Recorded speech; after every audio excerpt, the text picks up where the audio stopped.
Hello everyone. क्या आप भी इसकी तरह ही रोज़ अपने बालों के झड़ने और गिरने से परेशान हो रहे हो? क्या आपको भी प्रोडक्ट्स, शैम्पूज, मेडिसिन्स खा के रिजल्ट्स नहीं मिल रहे हैं? मिलेंगे भी कैसे जब तक असली कारण नहीं मालूम होगा? तो चलिए देखते हैं आपके बाल गिरने की क्या क्या कारण हैं। तो हमारा पहला कारण है स्ट्रेस। किसी भी तरह का इमोशनल और फिजिकल ट्रॉमा आपके बालों को रेस्टिंग स्टेज में पहुंचा देता है और आपके बालों की ग्रोथ नहीं हो पाती, ना ही नए बालों की ग्रोथ हो पाती है। प्लस आपके जो बाल हैं वो जड़ों से वीक होना स्टार्ट हो जाते हैं और टूटना शुरू हो जाते हैं। हमारा अगला कारण है अनीमिया।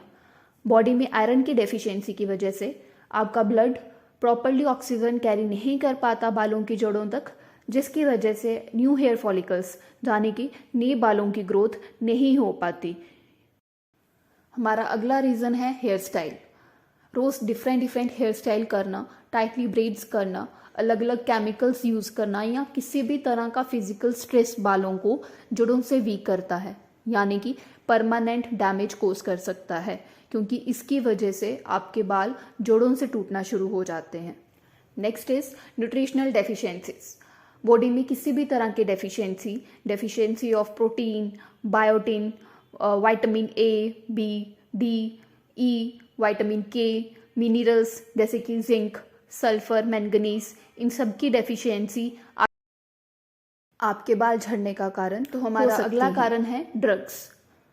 क्या आपको पता है अगर आप किसी भी तरह की मेडिसिन खा रहे हो उसे ड्रग्स ही कंसीडर किया जाता है? तो अगर आप arthritis, cancer, blood pressure, birth control pills ऐसी कोई भी मेडिसिन ले रहे हो तो वो आपके बाल गिरने का कारण हमारा अगला कारण है टेम्परेचर।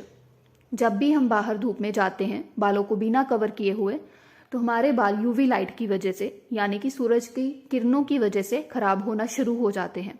बाल सूखे पड़ जाते हैं, ब्रिटल हो जाते हैं, बालों में स्प्लिट एंड्स बनना शुरू हो जाते हैं, यानी कि बाल दो मुंहे होना शुरू हो जाते हैं। तो ये भी एक सबसे बड़ा कारण है आपके बाल झड़ने का। Next is hormonal changes. Friends, जब भी हमारी बॉडी में बहुत ज़्यादा हार्मोनल चेंजेस आना शुरू हो जाते हैं, एंड्रोजन जो कि हमारा सेक्स हार्मोन है उसके लेवल्स बहुत ही फ्लक्चुएट करते हैं, तो हमारा हेयर फॉल भी इंक्रीज हो जाता है।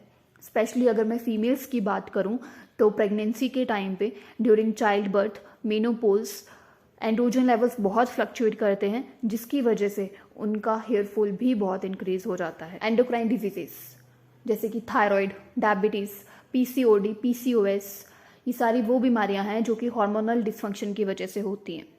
फ्रेंड्स, जब भी हमारा हार्मोनल सिस्टम प्रॉपरली वर्क नहीं कर पाता है तो हमें ये सारी बीमारियां होती हैं, प्लस हमारा हेयर फॉल बहुत ज़्यादा इंक्रीज हो जाता है। इन केस में अगर हम मेडिसिन खाते हैं, जैसे कि अगर मैं पीसीओडी की बात करूं तो डॉक्टर हमें कभी कभार बर्थ कंट्रोल पिल्स सजेस्ट करते हैं, जिससे कि हमारा हेयर फॉल जो है वो और इंक्रीज हो जाता है। बट डरिए मत, डोंट वरी। जब एक बार आपका हार्मोनल लेवल्स बैलेंस हो जाएं, आपके हार्मोन्स फ्लक्चुएट करना बंद कर जाएं, तो आपका जो हेयर फॉल हो रहा है वो भी कंट्रोल में हो जाता है। हमारा अगला कारण है गट हेल्थ। फ्रेंड्स, हमारे गट में, हमारे स्टमक में दो तरह के बैक्टीरिया होते हैं। गुड बैक्टीरिया होते हैं और एक बैड बैक्टीरियाज होते हैं। डिपेंड करता है कि आप क्या खा रहे हो, उसी के अकॉर्डिंगली ये जो बैक्टीरियाज हैं इनकी ग्रोथ होती है।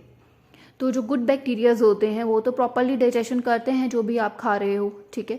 बट जो बैड बैक्टीरियाज होते हैं वो आपके फूड को प्रॉपरली डाइजेस्ट नहीं होने देते। जब आपके फूड को वो प्रॉपरली डाइजेस्ट नहीं होने देते तो जो न्यूट्रिएंट्स हैं वो भी आपके बॉडी में प्रॉपरली एब्जॉर्ब नहीं होते, जिसकी वजह से न्यूट्रिशनल डेफिशिएंसीज आ जाती हैं।